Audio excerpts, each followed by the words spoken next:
Genesis 12. Everybody, Genesis 12 is where we're starting tonight. Getting into the story of Abraham.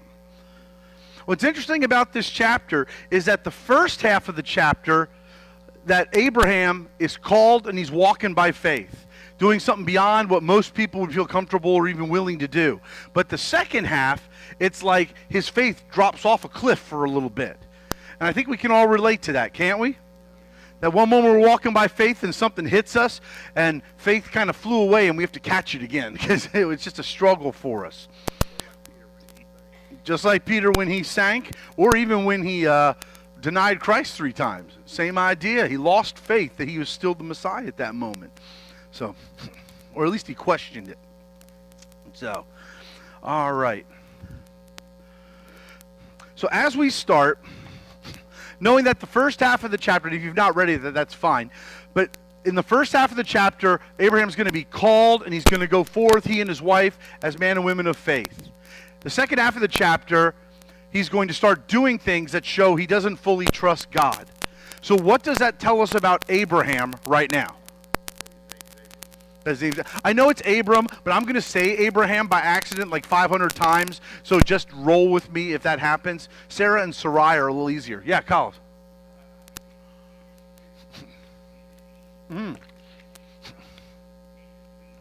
That's it. That he wasn't some magical saint that flew in the air and had, wings or anything. That he was just a normal guy like us. Yeah, that's good. Anyone else? We will see one important lesson, and that's that God can use us even when we fail. Because as we go through the story of Abraham, there are going to be moments where he's like a rock star for God, and other moments where he's like a sinking rock for God. So I just came up with that. That's pretty good. Yeah, I like that. We may just stop there on a high note, and we'll be done. So, all right. So what does that tell us? Well, and I don't want to jump into that question yet. So let's start in chapter 12. And the very first verse says, "The Lord had said to Abram, leave your country, your people, your father's household, and go to the land I will show you." Now, I want to take a moment and try to draw a picture for us about what Abraham's life was like at this moment. Abraham was 75 years old. His wife probably a little bit younger than that. He's going to live to 175. But that doesn't mean that he was halfway through his life in the sense that a 40-year-old is so much feeling younger than an 80-year-old. But he was obviously an older person at this time. He had lived with his family all of his life. He had loved his father. He had loved his family. He was a part of it. He lived in the land called Haran. And that land was a very fertile land. He and his family had moved there. We read about that earlier in chapter 11. And so they are not only a loving family, but they had built quite a reputation for themselves. It appears that Abraham, at least his father, had great wealth through all the work they had done on the land. And Abraham was going to be the next to inherit it. So when his father, who clearly was older at this time, when he dies, all of this bounty goes to who? Abraham. So he has a lot invested in what's going on right now, where he lives and what he's doing. His immediate family was Sarai, and later on we'll know her as Sarah, but Sarai is the name she went with at this point, as well as his nephew Lot, his father Terah, and a bunch of other family. One thing that's interesting to realize is that right before this, in chapter 11, what were we talking about had happened? The Tower of Babel, right? The Tower of Babel. At this time, there were people that believed in all kinds of pagan gods, all across the country, across the region. Everywhere you went, they were talking about their god of their area. Later on, they'll go to Egypt, and we read about how the Pharaoh and the sun god Ra, and there's all these different gods and so when we learn that Abraham hears from God, his first question might have been what? Which God? Now, he may have had a relationship with Yahweh, but it was definitely not the norm of the people at that time. I'm sure he had an awareness of who Yahweh was, but somehow, amidst all the pagan gods, he knew who the one God was. Now, for those of you that know the story of Abraham, what was the one great sadness in his life? They could not have children, and they were past the age of having children. As you know, a woman in that culture found great worth personally by having a large family, especially males, but a large family. And so Sarai dealt with this just as much as Abram did, correct? And has there ever been a time where there was something in your life that you prayed for, that you desired, that you wanted personally so much God to do, and he was not answering your prayers, at least as far as you could see? Anybody? Anybody willing to share? I don't want to put anybody on the spot or anything like that. Yeah? Grandchildren, right? Yeah. And that's something you're praying into and believing in. Can this happen, right? Yep, and look what happened. Yes, and you keep praying for. Want to shout it out just so we all know to keep praying? Kidney transplant, to get her that kidney, a new kidney working and going. Either God heals it or gets you a new one that's working good. Amen. Val? Yeah. Family relationships. Those are difficult, right? I know for me, and I don't mean this to sound selfish at all, but for the longest time, it's been probably close to a decade now, I have prayed that God would use me as a preacher and a revivalist in Scotland. It's where my ancestors are from, and I have a longing to go there. You know, I've been trying to save little bits of money here and there if it would ever happen, and it just seems as far away now as it did when I first started. Now, I want to be clear, I don't want to live in Scotland. Go there and come back to Florida, land of the great. So I want to be clear. But I have that desire, and yet there's a lot of days where I'm just like, forget it. It's never going to happen. And we all have had those moments. And so here's Abraham. His family has great wealth. They live in a prosperous area. God is giving them more and more sheep and all kinds of animals. They're growing. It's great. But the one thing he truly longs for, outside of the loving relationship he has with his wife, is to have a child, specifically a son. And at this point, it looks like that dream is completely dead. And you can imagine having many different servants and stuff like that these servants and the women were giving birth to kids, and you're seeing little babies running around, and how every time Sarai sees this, it's probably piercing her heart, isn't it? Well, why do they get to have 4 kids? Why do they get that? Why is this happening, God? And you finally just assume God is either angry at you or doesn't want you to be happy. And that's partly where Abraham and Sarai were at this point. They weren't just hanging out waiting for God to speak. But all of a sudden, truly out of nowhere, God shows up to Abram, and he says, leave your country, your people, your father's household, and go to the land I will show you. All those things he's giving up. He has to now give up his inheritance, his security, what he had helped build, the life he had helped build for himself. I mean, God was asking a whole lot, wasn't he? Right? I remember when he called our family, at least we believe he called our family, to leave Indiana, a secure job, and go to Alabama and be part of a ministry. That seemed like a lot, but that's nothing compared to going out into, as far as he knows, he's never going to see his family again. Because God just says go. And at this point, when God tells him to go, does God tell him where? Nope. Later on he will, but he doesn't at this point. Carlos, did you have your hand up for something? Oh, good. We're on the same page. That's what I like to hear. Oh, Shannon, good to see you. We'll start over. Okay, we are in Genesis 12. No, I'm just kidding. Just kidding. Okay. Anyway, I want us just to grasp what it was. The emptiness Abram and Sarai were going through. And now all of a sudden, God, a God who we don't know how well he actually knew in the first place, a God who he probably had prayed to, many different gods, to have a child, who never seemed to answer the one prayer he desired more than anything, now speaks to him. And he's being asked to take everything he's ever worked for, everyone just about that he's ever loved, put them behind him, and go forward where God's sending him.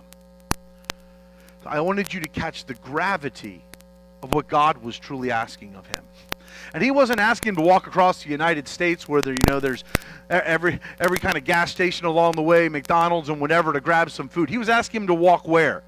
Into the desert, right? Into the desert. Now, he may have heard from other travelers things that were out there, cities that were out there, but he had no idea where he was headed. And he just had to leave, take all of his servants, take all of his animals and his wife, and just go. I don't know about you. I like to get into the Bible sometimes. What do you think the conversation was like when he got back home and said, honey, I got to talk to you for a minute, okay? You know the comfort you're enjoying? We don't need that, do we? No, you know the wealth that we have? We don't really need that either, do we? No, just need you, husband. Glad you said that. Because, and all of a sudden, I thought it was just as great a step of faith for Sarai, because she had to believe that God actually spoke to her husband, right? She didn't have the advantage of hearing it firsthand. She had to hear it from him. And to have that kind of faith, to trust him and to trust God and go with him, I think is a tremendous statement about the type of woman we are. Because we often talk about how she laughed when she heard from the angel she was going to have a kid because she couldn't believe it. But let's not act like she was a woman who had no faith, because she clearly had faith to do this. That's later on, because she was ready to have a kid and she again gave up on God. But we're going to see that both of them failed a lot along the way, but God never gives up on his promise. So you're right. You're right. So I want us to take a moment and look in this small 2 verses of Scripture. This is what God's going to promise. You can read it straight out. I kind of put it in my notes this way. He's going to make Abraham a great nation. What does that mean? It means he's going to multiply him, which requires what? Requires kids, right? Right? You got to have kids to be multiplied out, don't you? Right. So that's implied within what God's promising. Right? What else is it implying? How does one become a great nation? You can have a lot of kids, but that doesn't make you a great nation, does it? That you're the leader, the top, whatever term, the chief of the whole tribe, that there's part of that's going to extend out. So it means not only are you going to have at least a kid, but they're all going to have kids, and they're going to spread out across the world, becoming a great nation. Next we read, I will bless you. Now, anyone ever find in the Bible that word bless is a really difficult word? Because in America, what do we tend to think of? If you just came across a normal person across the street, has probably no relation, no Christian, not a Christian, just a normal person, and you say, tomorrow you're going to be blessed. What do you think they probably think what would they think is being implied? Money, finances? Things? What was that? Buy the ticket at Publix and have a good day, right? That was none of our church members, just for the record. Unless they're hiding it. So, they probably would consider ignoring it, yeah. They think that you're crazy. But if they really did believe it, they'd assume that could affect their career, right? Their family, everything. And so when God says, I will bless you, I believe God wants us to get out of kind of a secular mindset. And what does that really mean for us when he says, I will bless you? What do you think the depths of what God means when he says, I will bless you? What are some of the things you would look for? Protection. His angelic armies are watching over you, right? Shield. That his love would be a part of your life, that you'd be experiencing that firsthand. He never quits on us, and he's faithful. Answered prayer. That we would see answers to prayer. That would certainly be a blessing, right? Right? Now, I'm not negating the other things. There are times God can bless our finances, our family. He can do those things, and he certainly does at times. But we can't assume that secondary blessing, and I really do mean secondary blessing. Because if we really were honest with ourselves, we would choose peace, hope, love, joy over $1 million, most of us. Right? I agree. Now, I want to be clear. I wouldn't mind him testing me in this. You know, but so I'm not negating it, but I want us to understand that the true things of what we know we need from God are the blessings that he promises. But we'll find out here that God also includes more material things along with that blessing. Kind of like Solomon asked for wisdom, and God included a whole bunch of other stuff, right? Okay. God then says, verse excuse me. So I'll make you a great nation. I will bless you. I will make your name great. Now it gets personal, doesn't it? It's not just about his prodigy being great, but his name's going to be known everywhere. He's going to be known eventually as the father of a nation.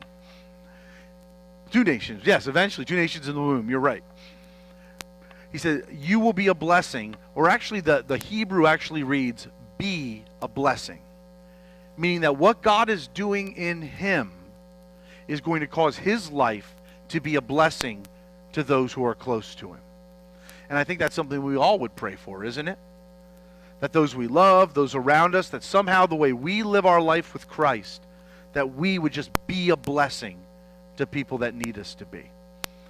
And so then he offers, he says, I will bless those who bless you and curse those who curse you. How many wouldn't want that said to us, huh?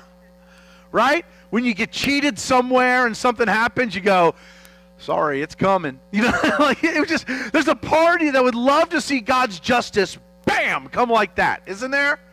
I am not the only one. You're just all being all like religious-y right now. So, no, there are times that we would not mind being like the apostles. God, are you going to smite them now, right? You know, we're not above such things when we're treated poorly or somebody we love is treated poorly. But God is pronouncing that, and again, this is for his people. Does that then extend to his kingdom and thus Christianity? Because Abraham's our spiritual father too, right? We don't take the Old Testament and say, nice stories not for us. And so that means that the same blessings fall upon us because it was meant to fall upon those, all of his extended family and his people. And he says, I'll bless them who bless you and curse those who curse you. All the people of the earth will be considered blessed through you. All right. Can we say that that's a pretty significant set of promises given to Abraham? I'm really not sure what else he can add to that, right? Yeah. Right, all the way through the genealogy. It goes all the way back through, and that's what we see. And so all the world is blessed through him. So that's a pretty good set of promises. If God's going to ask us to do something, then we want to definitely have those kind of promises behind us. So does that make Abraham more confident to talk to Sarai? I would hope, but would it make him more confident to step out in faith? Could it make him more confident? Yep. Because you're hearing some of the promises. If you're believing God, these are some of the promises he's going to give us. And what's interesting is the first three, the fifth and sixth promise have to do with what God will do. And the fourth and the seventh is about him and the people, what they will do for the world around them. Okay, we'll keep moving forward. Any thoughts before we move on? We're good? All right. So Abram left. Isn't it funny how the Bible jumps around? It skips the whole interaction between him and his wife, him and his father. If you were his father, would this be an easy conversation he's having with you? God spoke to me. His first question might be, which God? Right? How do you know it was him talking to you? How do you know you weren't out in the wine field a little too long, right? Right? Hanging out in the poppies, if you know what I mean. You know, come on, how do you know? Right? How do you truly know this was God speaking to you? And I'm just going to throw out that I think Abraham had come to such a point of desperation, not having a child and not thinking his life would be fully fulfilled the way he wanted, that he was prepared and ready to hear from God. And sometimes he will allow us to be in those prepared situations so that we will hear him more clearly with what he's asking of us. And so all of a sudden it just says, and Abram left, and the Lord told him, and Lot went with him. Now it'll be interesting because I'm going to ask us to discuss whether Lot was supposed to go with him, but we'll wait a little on that. Abram was 75 years old when he set out from Haran. He took his wife Sarai, his nephew Lot, all the possessions they had accumulated, and the people they had acquired in Haran, and they set out for the land of Canaan, and they arrived there. You have to wonder what the people who were his servants were thinking, don't you? Just wondering. I mean, they had to go through quite some. Now, I'm going to throw something out at you. I don't think there is a perfect right answer to this, but I want to just get our brains churning around a little bit. We read things in the Bible and think, oh, that's just how God wanted it. What happened later on between Lot and Abram? Jealousy. Remember? Both their stuff was growing so much that their own sheep herders were fighting and getting into it, and they were starting to have real problems. And Abram says, all right, you go one way, I'll go the other. And he chose to go which way? He saw Sodom and Gomorrah and said, that's a money pit, baby. I'm running after that. And he went. Now, do you think God really wanted Lot to go? Because he was told to leave his family. Abraham was told to leave his family, right? Was Lot his family? I'm just going to throw out the idea that because Lot chose to go as part of his family, he was then in a place where he had to choose between staying with Abraham, which would have been good, or the lusts and desires of Sodom and Gomorrah and all they had to offer. And it pulled him away from what God would have wanted. And so, yeah.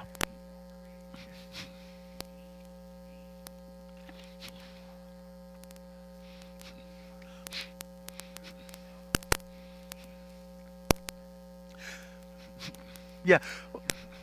We won't go too into it because we'll get into that in another chapter, but I will say Lot and his family stayed on the outskirts of the city, probably because of the decadence and just how horrible it was. But he was close enough that it was affecting his family, and through prayer and intercession, Abraham found favor with God, and God sent his angels to pull Lot and his wife out, right? But of course later she was assaulted.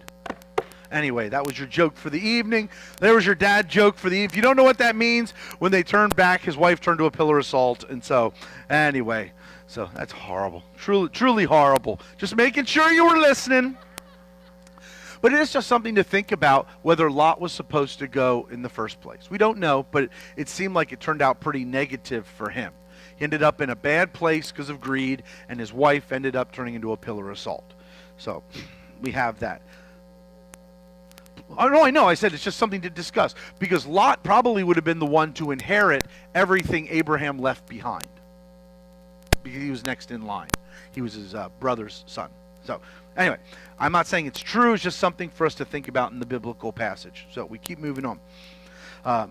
We talked about who he took, his people, and they acquired in Canaan, and they set out for the land of Canaan, and they arrived there. So, where was God sending them? Right? We can agree he was sending them to Canaan, right? That's where they were at. Now, as we continue on, let me read real quick here. Because that was the area next in line of where he was going.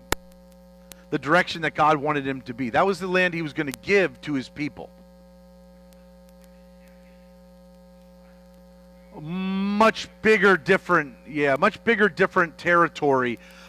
Israel could, I'm not sure if Israel's included in that now or not. You got me on that. I wouldn't want to say the wrong thing, so I don't know. But Israel's very tiny. It's like the size of Delaware. It's like tiny. And so this is a much bigger territory that they're walking across. Really, Canaan will extend all the way down to Egypt. Yeah. So it's a long, it could contain it, but it's much, much more than just that. And that's why the Muslims also consider Abraham their spiritual father also. Yes? So Abraham was sent to the same place that the Israelites ended up in. Yes. Yes. But we're going to see that he'll leave there, and we'll see the reasons why in a moment. But correct. Verse 6. Abraham traveled through the land as far as the site of the great tree of Morah at Shechem. You all know where that is, right? Right? So just real quick, Shechem is a really important place, actually. Throughout the Bible, when Jacob and Esau met, and Jacob ran from Esau then, he ran to Shechem, which is in Genesis 33. Joshua, when Joshua decided to dedicate all the people to the Lord, he brought them together at Shechem. You'll see it all throughout Genesis 33, 34, 35, and then also in Joshua 24 and other places. Now, this is a very well-represented town in the Bible. And so they head off to this place. Most scholars believe the great tree of Morah at Shechem was probably a place for idol worship, that people would bury their idols underneath the tree, and it was a place they would go as a form of temple worship towards false gods. And so he goes by there, and then what happens? The Lord appeared to Abram and said, to your offspring I will give this land. Now, I have to think this was pretty encouraging, don't you think? When God sets us out on any kind of faith journey, whether it be somewhere we move or just something going on in prayer in our lives, isn't it helpful when along the way there's just little mark posts that God shows us to remind us that He's still with us? Little comments, little something that happens here or there. And I've seen that in my life where I start to wonder, did I just totally miss it? And we all ask that at times, don't we? God, I just totally miss it. And then something will happen and I'll be like, I am so thankful. Okay, I'm just knowing we're on the right path with Him. And so Abraham, as he's going through this desert region, all of a sudden, God appears to him and He says, to your offspring I will give this land. So he built an altar there to the Lord who had appeared to him. So what was Abraham's response to God speaking to him? Give something? Worship, right? To build an altar of worship. Now, this will be an interesting question. Do you think it is valuable? Notice I did not use the word necessary. Did everybody hear that? Or mandatory. Do you think it is helpful to quiet your phone? Just kidding. I guess only King. Do you think it is helpful to create somewhere in your life that's a little altar type space that you can go and just be alone with God? Does anybody have one of those that they could share what it looks like? You say the bathroom? There you go. So when Tim's knocking on the door, Mom, it's been 7 hours. I'm really getting close to God. No. But that can be one, can it? Did you have your hand at some? No.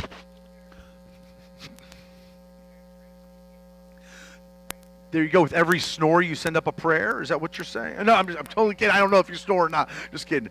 But that quiet time is one that you can just lock in and talk to God, right? In that place. That's good. Anyone? Yeah. Anyone else? Yeah. The altar is a great place, isn't it? Yeah, absolutely.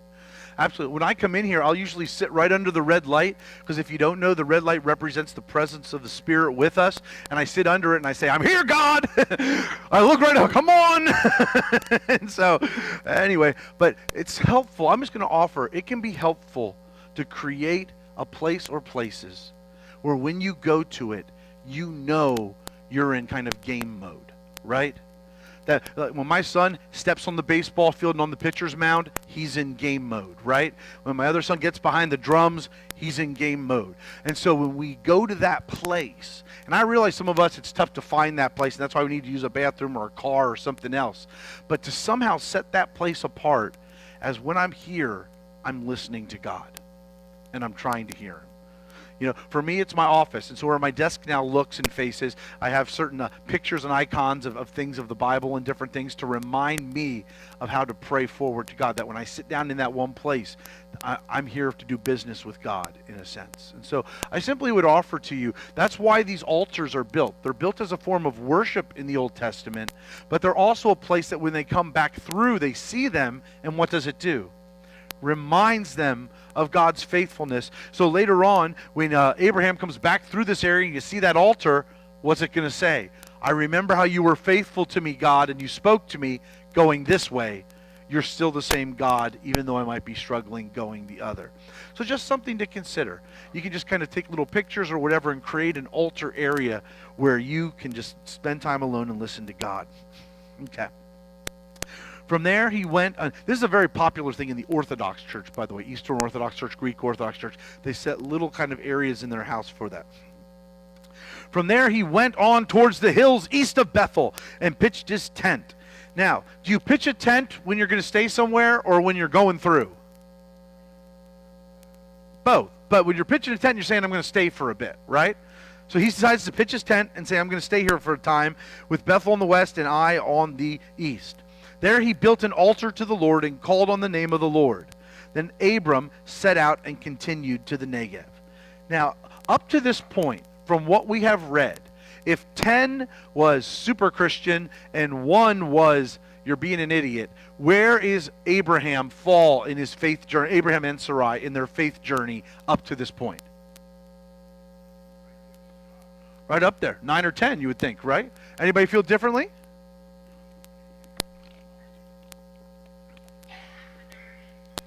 Say that again? 7 or 8. What would make you pull it back just a little bit?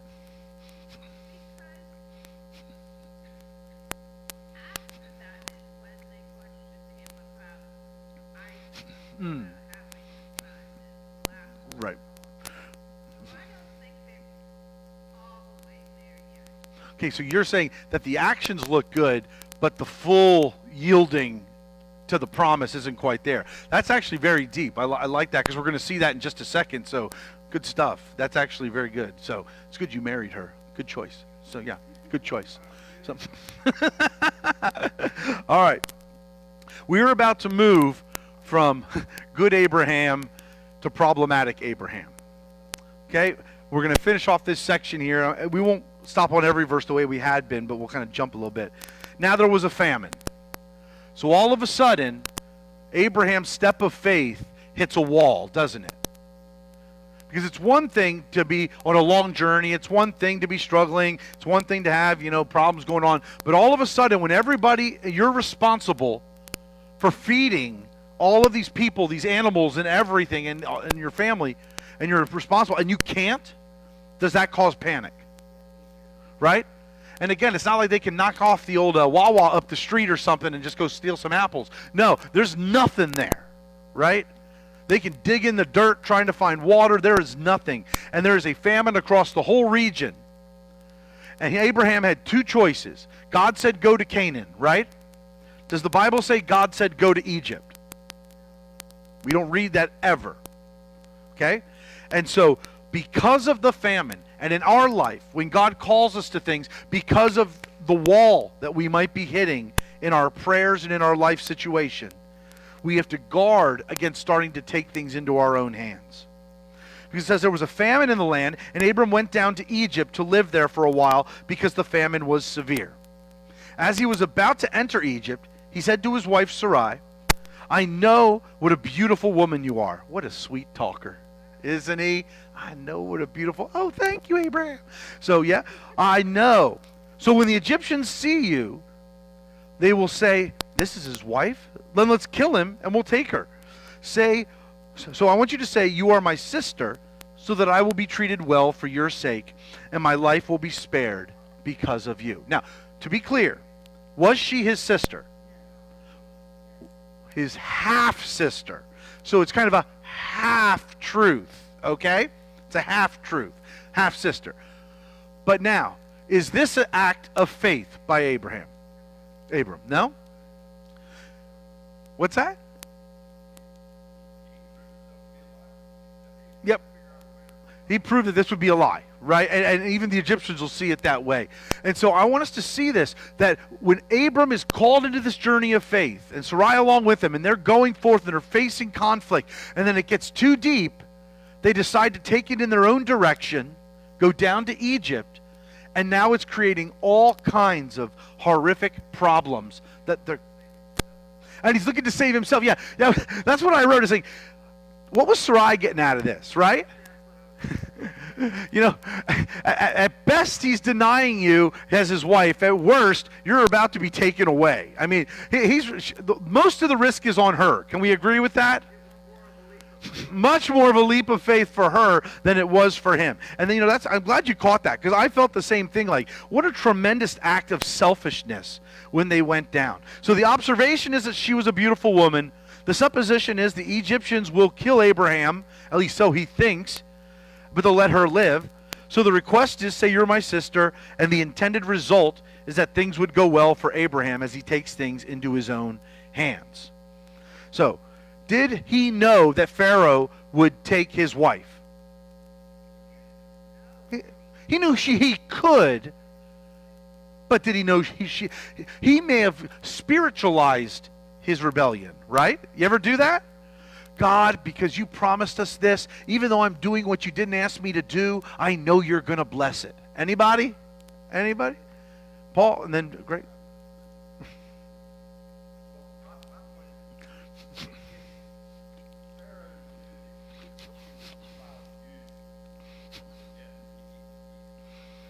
Right. Right.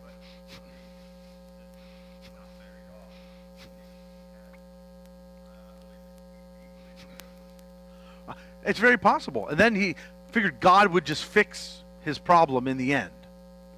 At no point do we read that Abraham repented of this. It's interesting. Okay? And so here we have... did you have something? You think he was just trying to fix the situation now? My people need food. This is our best shot at doing this.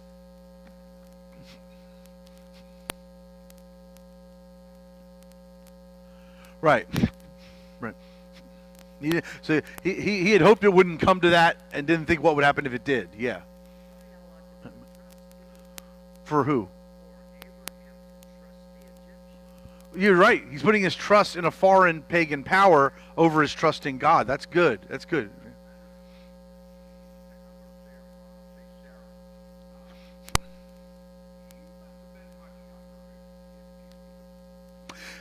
Most think about 10 years younger, and I read a little bit about that, about, are you saying 65-year-old women can't be beautiful?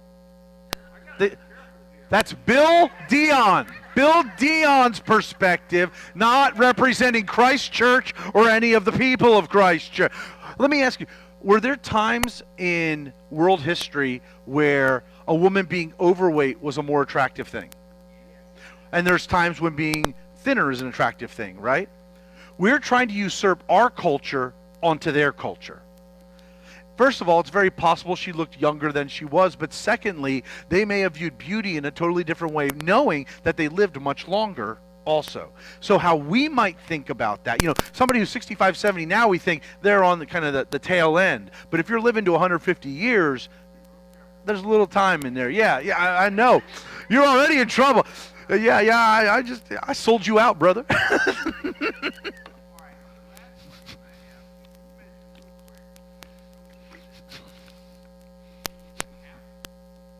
Half sister, yeah. You go back, it's in 11. The name of Abram's wife was Sarai, and the name of Nahor's wife was Milcah. She was the daughter of Haran. So that's how you know they were relatives. The father of both Milcah and Haran. So now Sarai was barren and had no children. So yeah. So you read in the end of 11, and you read there was the family ties there. So, like a brother-in-law type of thing. So, yeah. So, does that help? Doesn't sit well, but does it? But does it? Okay. And so, here we are in this situation. And again, the life practical principle we want to draw from this is that when God is guiding us, and we're praying for something, and we're praying beyond what we can think or imagine, and a roadblock comes, the worst thing we can do is make the decision to just fix it ourselves. Now, because it doesn't say Abram prayed to God and God sent them to Egypt, right? That would have been fine. But he saw a problem and he said, here's how I'm going to fix it. And we're going to see that come up later in their life, aren't we? His wife's barren. What do? Get a slave to propagate the family, right? We're going to see that over and over, finding the what's the word I'm looking for? The way a person could try to figure out the result versus waiting on God for the proper results. So, all right. So here she is, and it says, "Say you're my sister." Verse 14. When Abram came to Egypt, the Egyptians saw that she was a very beautiful woman. And when Pharaoh's officials saw her, they praised her to Pharaoh, and she was taken into his palace. He treated Abram well for her sake. And Abram acquired cattle, sheep, male, female donkeys, men servants and maid servants, and camels. And camels were more rare back then, not like we see today where people ride them all around the town. And so, but, okay. Now, you're Abraham. How do you go forward from here? He loved his wife. He could have taken multiple wives when his wife was barren, but he never did. He truly just loved his wife. And so, how does he live like this? He realizes that in his mind, the worst possible, other than them taking her and him dying, the next worst possible thing was happening now. Because once you were taken into Pharaoh's harem, you weren't coming back. It wasn't like you served there for a year and you got out, right? You were there, and then you eventually became a servant or a slave to the next woman that Pharaoh brought in. And that's how it worked. That's how Hagar eventually became her servant. And so what do you do if you're Abraham?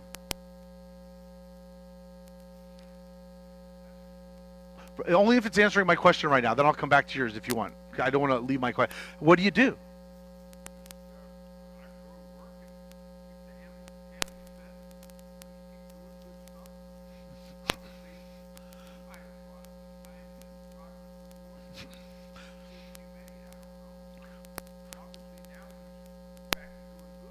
So selling his wife off, lying to the Pharaoh, kind of unjustly taking recompense for his wife, because in a sense he sold her, right? Yeah. Right? Now you're saying if that was you, you would just go back and water the camels? Your ride home is going to be brutal tonight. You guys take one car? Take one. Just check it. I'm whatever. All right. So, again, he does not represent those views of Christ Church. Okay. So, I understand what you're saying, that you still got to get back to real life. I understand that part of it. But, you have something? I'm sorry. He was prospering during that time. But he had to wonder what was going on with his wife. Let's be frank. He had to assume Pharaoh was having sex with his wife. Isn't that fair? You're brought into the harem, right? You're not there to just pour wine, right? You're there to serve a purpose in the harem. And so I think it was tearing at him, and yet you're right, he was living in prosperity at the same time. Mm-hmm.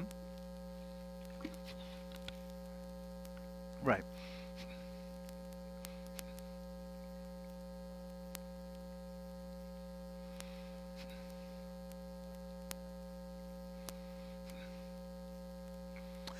I hear what you're saying, that there were no set of commandments at the time, and this, we don't know how. We know the Spirit was hovering on the water, so the Spirit was everywhere, but we don't know how the Spirit was moving in people. But we do know later in this story that Pharaoh will accuse him of being devious and evil. So there was clearly a morality that was understood from culture to culture, that is just not something you do. I know what you're saying. There's no official law, but there was an awareness that this was wrong. Carl, do you want to touch on your question now, if it still applies? We're past it? Okay. All right, Greg? Did Sarah give the slave woman to Abraham? Or is this sort of like a reversal of Yeah. her? And it's really how they got the slave woman. So do you see how this will precipitate all kinds of bad things down the line? Eventually, the slave girl who they got in Egypt will then be given to Abraham. They'll have a kid, Ishmael. Ishmael, when they finally have Isaac, the child, Ishmael will be making fun of him and kind of beating him down as his older brother. All this is happening because Abraham didn't trust God. And he lied. And it got worse and worse as he went down and down. Now, go ahead. Point. This is all being written by Moses. Right. History, He saw it on the mountain. which is obviously what you touched on. It was before the Ten Commandments. Right. were out. Right. Right. So everything's God's plans are all being hashed out through humans. Abraham, who has the great, Right. Right. he's just trying Right. to do what he thinks is, he picked the one God and was faithful to step out to the one God and away from all the multitudes of God. Right. See, what I'm hearing in all the answers is exactly what I feel too. You have this man of faith. He appears to have really screwed up. So we've got to kind of create a theology that it's okay. Anybody kind of feeling that pull where it's like, well... It's not unlike any of us. You know, we're guilty of making the same mistakes. I thought you meant Greg sold you off at some point. I wasn't sure where you're going with that. So, yeah, no, we are guilty of making this. So we can relate to it, and we want this to turn out well because we know we could do, though it doesn't look the same, we do the same things that Abram did. That's why I said Right. he would pray Right. for Sarah's sake. Right. And you think that was happening, we just don't know it was happening. I tend to lean, I think he was so broken and distraught by what had happened because he truly loved this woman. And so, I know. All right, we'll keep moving. We got 10 minutes here. Oh, one quick thing, Carlos. Yeah.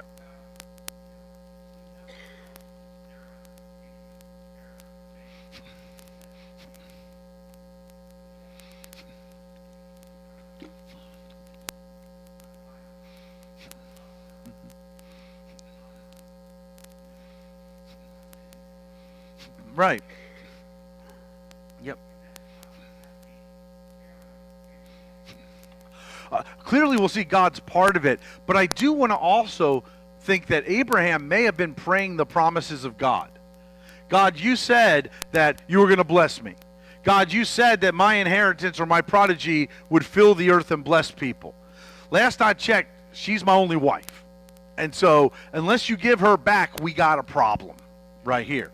So I think that's where you were leaning, Carlos, is that there was still a spiritual aspect to it.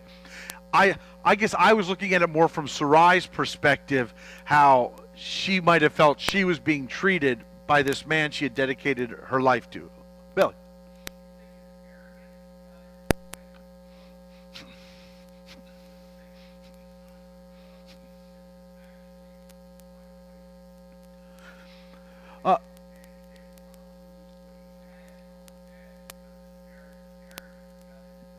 Right, because he could have at any point admitted who he was, most likely been killed by the Pharaoh, and we don't know what he would have done. He might have just kept her, but we don't know.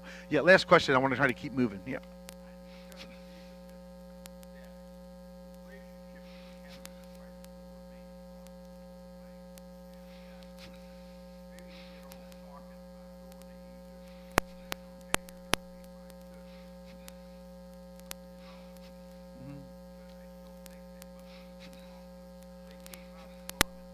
Right. Right, and she may have been part of the decision. I'm not saying she isn't, because the other option in the human side was famine, die. So it's not like the other answer was go to Chuck E. Cheese. You know what I mean? Like, it wasn't like that black and white. It was definitely a tough decision.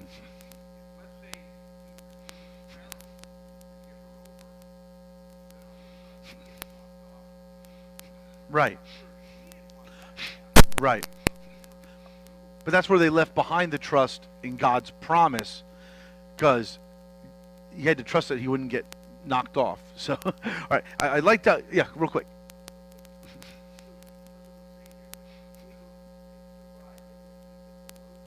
Well, no, they were with a big caravan of people, probably at least 50 to 100. It may have been more than that. So this was Pharaoh gave him a good deal. He gave him a big plot of land, fed them all, and everything like that. So he had all those people to be considerate of. And so, all right, let's finish this last section here. But the Lord inflicted serious disease on Pharaoh and his household because of Abram's wife Sarah. So, is God still fighting for Abraham? Right? That's key. Is that even if Abram did make a foolish decision to go to Egypt and to sell his wife off, so to speak, God had not given up on them. And I would argue that though we don't know it, we never read of her being given to Pharaoh at any time. Because he would have hundreds of women in his harem, and then we'll just assume her number didn't come up, so to speak. All right?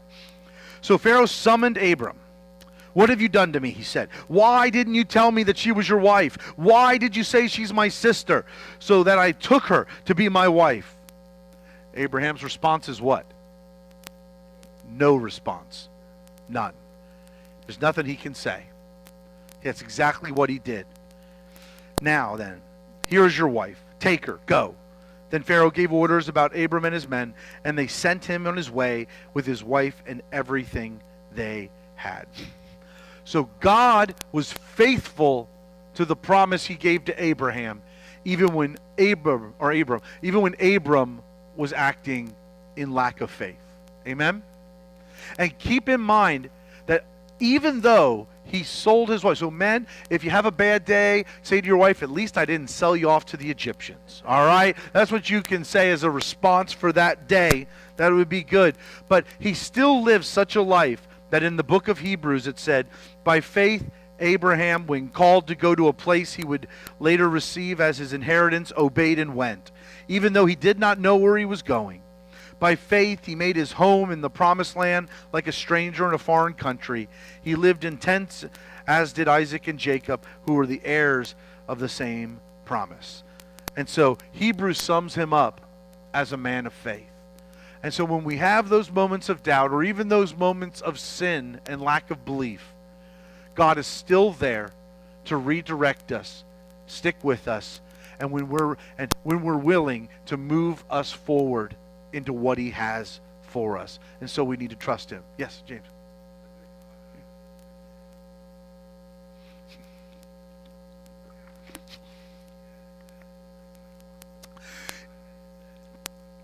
It was understood, whether it was accurate or not, it was understood in those times that the Pharaoh would take, there was a law saying you cannot marry another man's wife, and he got around the law by killing the man. Thus, she's not his wife anymore. And that was kind of understood. So that's where Abram was coming from in the process, thinking, okay, it's not just he's going to reject us, he'll probably wipe me out and take you anyway. So, yeah. The basis here that I got to speak about is that Abram was obedient, and he worshiped, he gave to God. And that's where he had just a mustard seed of faith, but his obedience was absolutely dead on. His giving, his worship was absolutely give on. Sure. This right here, what happened with Pharaoh increased his faith tremendously. Sure.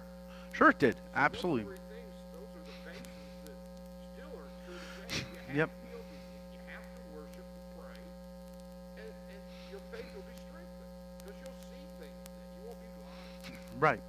Right. He did. He eventually got there, even though there were struggles all along the way. Yeah. Right. Right. Yeah. Isn't it the fear of God came into Pharaoh? The fear of God came into Pharaoh through whatever it was that God was doing to them, physically affecting them. They said, "We just want to get rid of these people," and they knew that was the best thing to do. And Abram and his family and all his people then leave, and they go back the other way, back to the area that God had called them to in the first place. And we're going to see how God will bless them in that place in weeks to come. So, any last questions on this section? It should really be an encouraging passage for those of us that feel like we have failed God at points in our life. To know that nowhere in the scriptures does it say God just drops you off and says, "You blew it, tough one," but that he's looking to pick us back up, get us on the right track again, and follow after him with all of our heart and soul.